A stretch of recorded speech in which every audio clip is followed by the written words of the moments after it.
Hey, welcome everybody. This is the Operations Workforce and Performance Management course.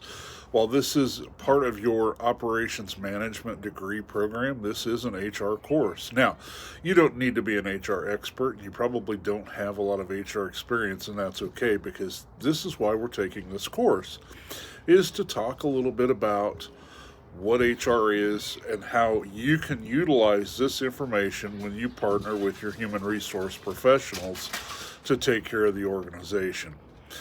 So, we're going to spend the next few weeks discussing 6 high level topics. So, in the first week, we're going to talk about HR functions, HR topics, a little bit about metrics because um, strategically we need to measure what we're doing in human resources just like you will do in operations management to make sure that we're doing what we need to do. So, the second week, we're going to talk about jobs, job descriptions, job analysis, because most folks just think the job description is a magical document that never changes, and that's not true. Organizations should be analyzing your job description on at least an annual basis, and possibly even more depending on what changes are going on, because there's a lot of things that interact with the job description in terms of legality, performance management, how the employee knows what he's supposed to be doing, how the manager helps communicate that to the employee, things along those lines.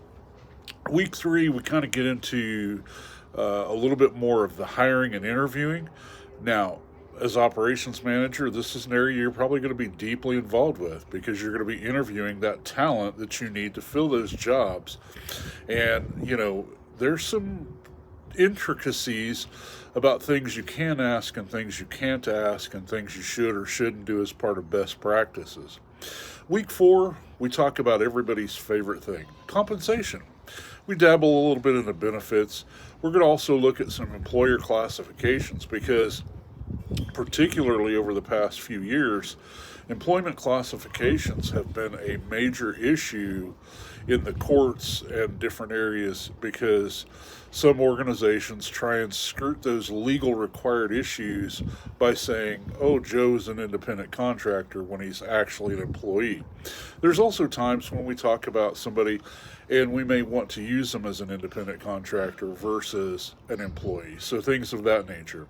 Unit 5, we're going to talk about training because second to compensation and benefits, and in some studies or surveys, training and development actually scores higher as a retention tool than compensation and benefits. So we're going to talk a little bit about that because as an operations person or operations manager, leader, you'll be responsible for helping to decide what type of training, how we deliver that training, things of that nature.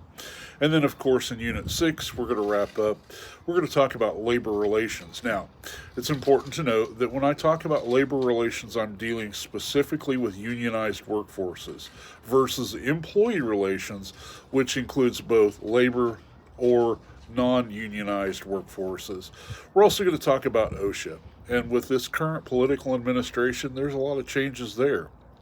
So bear in mind this may impact some of the coursework that we've done, but we're going to talk about those two topics as we round out our course and time together. I'm really looking forward to spending the next 6 weeks with you. A little bit about me, you'll find some more information in the introductions, and I hope that you'll share your introduction in that section as well. But I am an HR professional. I work for a nonprofit organization. I've been in HR for almost 20 years at this point and had the experience to deal with all types of HR issues. So I also enjoy reading. I just picked up Brene Brown's On Solid Ground. I haven't started it yet, but I did listen to one of her podcasts. So it kind of piqued my curiosity. And then I like to read other things as well, particularly mystery thrillers, things of that nature. My children are grown. They're both, one's in college, one's getting ready to start a second career and go back to college. And then my wife works at a college. So we're kind of an academic family in some respects. I hail from New Mexico, although originally I was in Kansas. As a matter of fact, this is where this recording is coming from. I'm in Wichita visiting family for the holidays, and then we'll be going back to New Mexico. And it's a beautiful day outside, so I'm really blessed in that respect as well. With that said, I'm going to wrap up our video and tell you that I really appreciate you being in the class. And if you have questions or have concerns, don't hesitate to reach out. That's what I'm here for. Thanks, and have a great day.